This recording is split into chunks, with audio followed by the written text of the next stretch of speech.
وہ ایک آدمی آیا، یا رسول اللہ 3 دن سے بھوکا ہوں. آپ نے فرمایا اچھا. اپنے گھروں میں پتہ کرایا تو 9 گھروں میں کچھ نہیں تھا کھانے کو. صحابہ سے پوچھا بھائی کوئی لے جائے گا میرے مہمان کو گھر؟ ثابت بن قیس رضی اللہ تعالیٰ کھڑے ہو گئے، یا رسول اللہ میں لے جاؤں گا.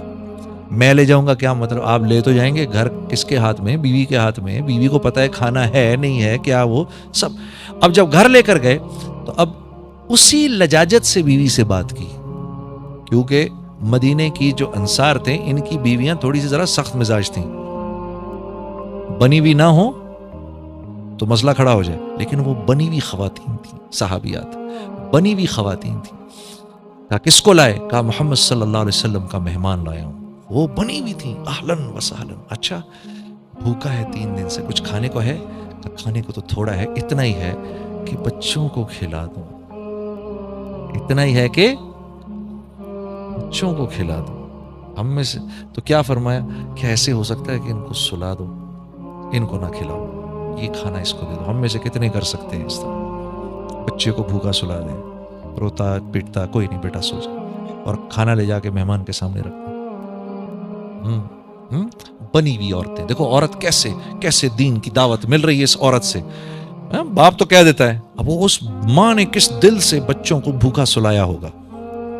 سو جا بچوں، سو جا سو جا سو جا. بنی ہوئی عورت، اس امت کی عورت کیسی داعیہ ہے.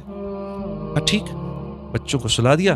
اچھا جب کھانا لے کر آئیں تو ثابت بن قیس سے مشورہ کر رہے ہیں بیوی سے، تمہاری کیا رائے، اگر ہم اس کو کھائیں گے تو یہ بھی ہم بھی کھائیں گے تو وہ بیچارہ کیا کھائے گا؟ ہاں تو کیا طے ہوا؟ ٹھیک ہے جب کھائیں گے مشل بہانے سے بجھا دیں گے، سارا کھانا اس کے سامنے رکھ دیں گے، یہ کھا لے، اس کے بعد ہم ہاتھ ہلاتے رہیں گے تاکہ اس کو پتہ نہ چلے کہ ہم نہیں کھا رہے. اگر اس کو ایسا لگا تو یہ نہ ہو کہ اس بیچارے سے کھایا نہ جائے. بہانے سے مشل بجھائی، سارا کا سارا کھانا لا کے مہمان کے سامنے رکھا.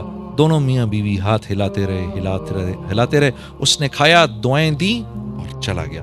صبح کو جب آپ مسجد میں آئے تو اللہ کے نبی صلی اللہ علیہ وسلم کی آپ پر نظر پڑی. نظر پڑتے ہی آپ مسکرائے اور آپ نے کہا ثابت تیری رات کی مہمانی اللہ کو بہت پسند آئی. یہ اس عورت کی وجہ سے ہے، اس عورت کی وجہ سے. بچے بھی داعی ہیں، ہاں عورت بھی داعیہ ہے. ہاں حکمت بصیرت سے، حکمت بصیرت سے. یہ حکمت بصیرت انشاءاللہ آپ جب اللہ کے راستے میں نکلیں گے اللہ آپ کو سکھائے گا، اللہ آپ کو لسان القوم سکھائے گا.